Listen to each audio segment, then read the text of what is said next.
مساء النور والسرور. اليوم جيتكم بوصفة تاع دزدوزة حارة ولا الحميس الحار على طريقة الأعراس والأفراح. هاد الوصفة نديرها بزاف في الأعراس وتعجب يعني الناس. دونك هنا حبيت نبارطاجي معكم الوصفة. قبل ما نبداو الفيديو نصلوا على النبي، اللهم صل وسلم وبارك على سيدنا محمد وعلى آله وصحبه اجمعين. نجوزو للمقادير. بالنسبه للمقادير واش عندي هنا نص راس توم على حسب كميه الحار. نص راس توم، عندي الحار الاحمر وعندي الحار الاخضر وعندي 5 حبات طماطم. هنا تقريبا عندي كيلو ورطل تاع الحار. هنا نجوزو مباشره على بركه الله لطريقه التحضير. هنا جبت لاشواغ تاعي ولا الروبو ولا اللي عندكم، قطعت فيه هنا 5 حبات تاع طماطم اللي ذكرتهم لكم في بدايه الفيديو. نجوزو نحطوا عليه سنينه تاع الثوم ونرحيو الكل مع بعض. اللي ما عندهاش تنجم تسكرفش الطماطم، ولكن في هاد الدزدوزه الحاره ولا هاد الحميس الحار جو بريفير لاشواغ ولا الروبو الموجود عندكم في البيت.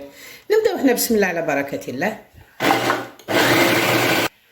هنا بعد ما نحينا الطماطم نجيبو المقله اللي نطيبو فيها ونفرغو فيها الطماطم اللي كنا نحيناها ديجا. هنا ندوزنوها على بركه الله. نضيف لها التوابل الخاصين بها. يعني صراحه البنات انا عندي دزدوزه مخالفه الحمد لله يا رب العالمين. ممكن نوجدها في العراس ولا اي فرح ولا اي مناسبه نكون متواجده فيها ونحضر هذه الدزدوزه. يعني المعزومين في الفرح هذاك يقولوا كامل يعني الله يبارك مدينا الوصفه. دونك هنا راح نحطها في الفيديو وخلي الجميع يستفاد. هنا نجوزو نضيفو التوابل على بركه الله. اول حاجه نبداو بها عندنا البابريكا ولا العكري الحلو، تحبوا تضيفوا الحار هذا الشيء يرجع لكم. عندنا الكركم، فلفل اسود، راس الحانوت، عندنا الملح، طماطم مصبره ملعقه كبيره تاع الاكل، عندنا السكر باش ما تجيش الطوماطيش قرصه كسوا تاع البيض ولا تاع الحب.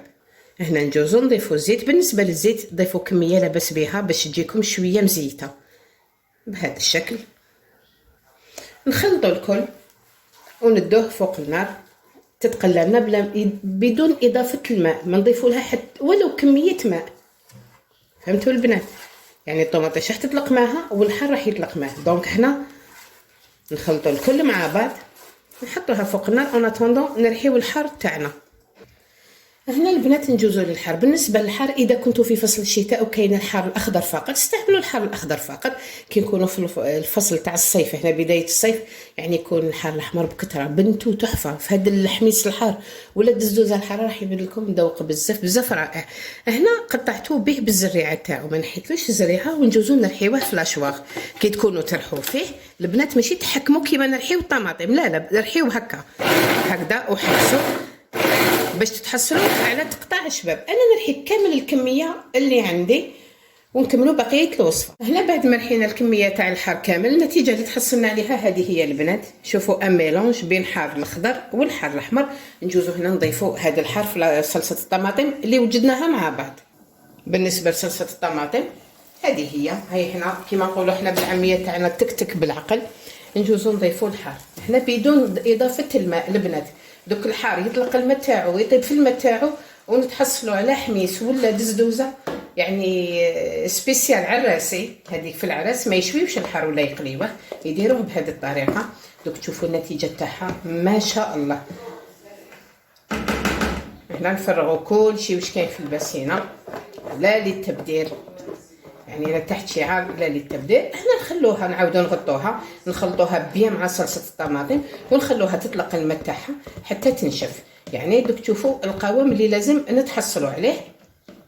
هاي ليك دوك نشوفوا هنا القوام اللي لازم نتحصلوا عليه. نخلطوا الكل مع بعض نغطيوها حتى قلت لكم الحار يطلق ماء ويتشربوا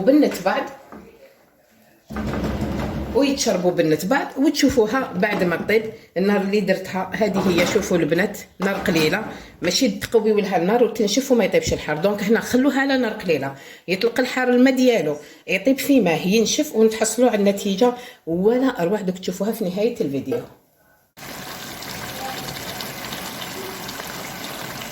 هنا بعد ما طاب الحميس الحار تاعنا ولا الدزدوزه النتيجه اللي تحصلنا عليها هذه هي كما راكم تلاحظوا.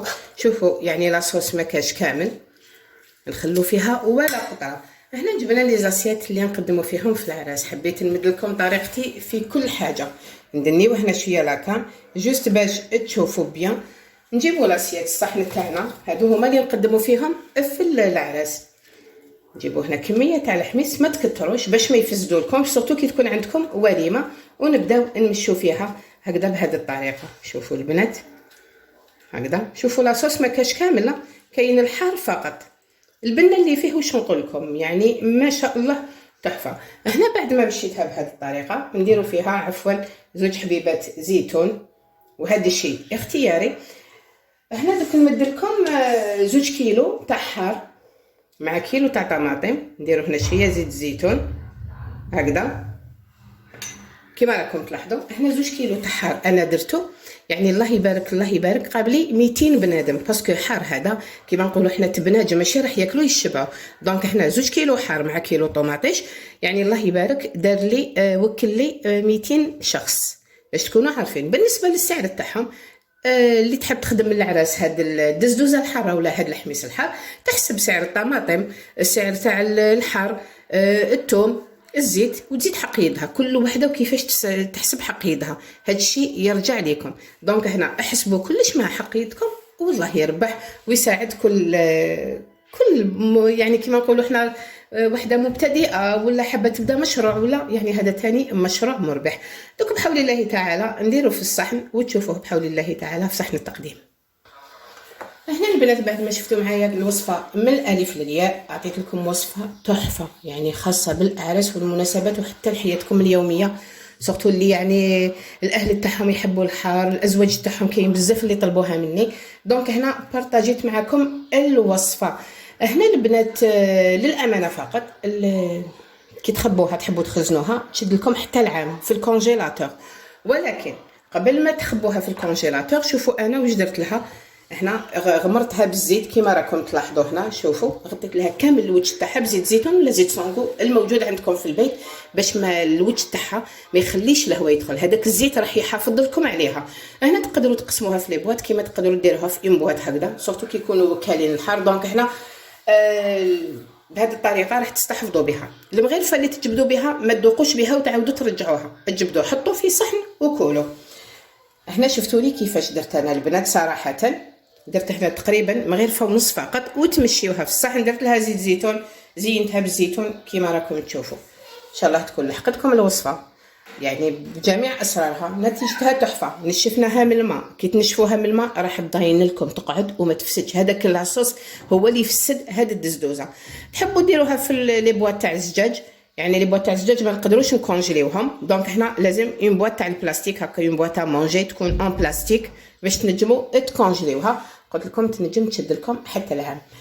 ان شاء الله ما نكون نسيت لكم والو. الوصفه راهي لحقتكم، سورتو اللي كلاوها عندي لا دغنيير فوا عجبتهم بالبزاف. وهاد الوصفه نقول لكم استعملوها للفاتحه، العراس، فيونساي، سورتو كي تفطروا وتوكلوا. كاين بزاف يحبوا يديروا هاد الحميص الحار ولا الدزدوزه الحاره. كاين واحد الموضوع تطرقت عليه المره اللي فاتت، هم يسقسوني في الفيسبوك، باسكو كاين اللي معايا في الفيسبوك في الصفحه ديالي هنا في لاشين ديالي عفوا، على الصديقه ديالي اللي قلت لكم ادعيوا لها باش تولي لبيتها. للاسف كما يقولوا وقع الطلاق وطلقت، قدر الله ما شاء فعل، والخير فيما اختاره الله. رغم انه ابغض الحلال، الله لا يبلي مؤمن. وان شاء الله كل مرة تبقى في دارها مع راجلها حتى تدفنها ولا يدفنوا مهما كان. كما يقول الانسان ما يحب الشر لحتى واحد، والله يهدي النفوس والله يهدي الناس والله يثبت العقول. هذا واش نقولوا، واللي ظلم خوه حسبي الله ونعم الوكيل، لحقوها الاطلاق. ربي كبير على كل واحد ان شاء الله، ونتمنوا لها الرجوع باسكو ما خلاصتش الدنيا وقادرين يولوا لبعضهم. ان شاء الله نكون جاوبتكم باسكو طرحت عليكم الموضوع، قلت لكم ادعيوا لها وسقساوني للاسف. المهم البنات انتظروني في الوصفه الجايه، نقول لكم صحه عشاكم. الوصفه هذه خبوها حسنه وادعيوا لي بالخير. سلام سلام.